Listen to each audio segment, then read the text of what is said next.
Sumakses ang bandang Cup of Joe sa kanilang bagong milestone sa global music scene.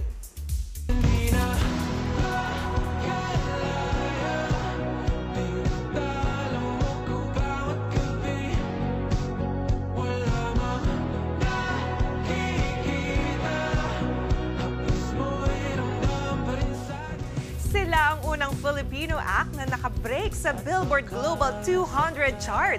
Number 181 ang kanilang hit song na Multo. Pasok din sa Billboard Global Exclusive US chart kung saan nasa number 74 na spot ang kanilang kanta. So far, ito ang highest debut at unang Filipino song na umabot sa top 100 ng naturang chart.